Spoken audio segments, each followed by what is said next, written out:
Okay, thank you very much. I mean, the first thing is to thank you, because I know I've seen many of the people today that sent us the money, joined us on our demonstrations, and wished as well. And you raised £25,000 for us, which sustained us. It was very crucial to us winning the dispute. So I'd just like to thank you first. We had a 6-month campaign, and at the end of that campaign, we had a 21-day all-out strike. And I want to argue that our campaign was really a model of the kind of way that we need to fight back in the coming periods, and argue through really what we did and what were some of the key lessons from it. The first thing was that we didn't really wait around. That as soon as we learnt there were cuts were coming, we created a campaign that was both extremely democratic but also very militant and hard-hitting. I think on the Friday afternoon that we were notified of cuts, we responded with mass meetings of 100 and 200 from the first Monday back on, and walked out and took unofficial action to kick our campaign off. So the first thing that was very important was not waiting around for the usual long period of the ballot,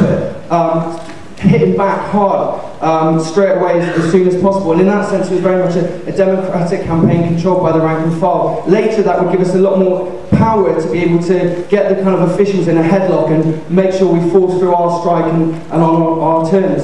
The second thing is that right at the heart of the campaign was the defence of education and the defence of a vision of what our college does for the community, and the role that we play there, particularly as the thrust of the cuts were against English ESOL students, which are English language students, largely Bengali and Somali women from some of the poorest backgrounds. And you have to remember where we are is in the shadow of Canary Wharf, and just a minute down the road from all the gated communities of the bankers and so on. And in that sense, we were able to reach out, because our campaign was about defending a public service, to reach out to local teachers, to firefighters, and gain solidarity and support from the wider trade union movement, which means our campaign was much broader than just the lecturers, but tapped into the whole community as well. We also went around and visited all the mosques, we went around to all the local markets, and organised constant lobbies of the governors, lobbies of the council. We marched to the GLA, and we took with us on those demonstrations our students. There were young Muslim women wearing the headscarves and so on. On the day the BNP got councillors elected, we had 1,000 people marching through East London, black and white, Muslim and non-Muslim, trade union movement, linking up with the community. Perfect antidote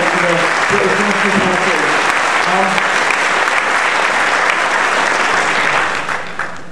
It's also worth saying that we laid the foundation for this as well in our work in the union and the college in the preceding year or so. When Gaza kicked off, we organised a protest straight away, a lunchtime protest, and followed this up with loads of teachings throughout the year. I think students went on to raise £2,000 for the DEC appeal. And these kind of protests meant we took the anger of those huge protests on the streets in January into the workplace, and raised the temperature inside the workplace, as well as showing that we could respond quickly and that we were organised. We took on the vision of neoliberalism in the market by organising a 2-week kind of teaching for students. It was organised by teachers with students, with the support staff, to do an alternative curriculum to challenge the social fallout of the crisis. We had campaigned for ESOL, taking on the bigger questions about immigration and racism and all the rest of it. And I think if we look at education at the moment, adult education is going to get completely smashed. There will not be an adult education as we know it in the next 5 years. And we're not talking about people that want to turn up in the evening and learn French.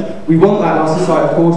We're talking about people who need a second chance at education, people that want to go and retrain, people that want to go to university for the first time or learn English. So there will not be an adult education as we see it. Universities will go to the wall, and it will be the working class universities like London Met that will get smashed. And in the meantime, all of us will be told we have to do more with less, while we watch our principals earning more than MPs. Our own is on something like 140 or 160,000 people. And so for us at the moment, we know there's a big fight coming up. It's happening now in our union, at London Met and Leeds and other places, and we know there are other colleges. We have to prepare the work now. And we have the fortune really to see the big attack coming. I think we need to, in every one of our communities, we need to go and find all the other trade union reps, you know, in the schools, the fire service. They're attacking all of us at the same time. We need to create those networks.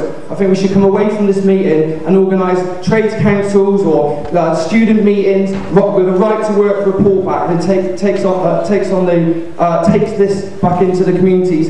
And And I think, in this sense, we can prepare the ground. You know, the £25,000 solidarity we raised, that's because we've got a strong left wing inside the UCU. It's because we've gone out before and made sure we knew who the teachers were and the firefighters by trying to rebuild the Trades Council. You know, the last thing to say is, if we get organised, if we prepare, we can win. There are many more of us than there are of them. Thank you.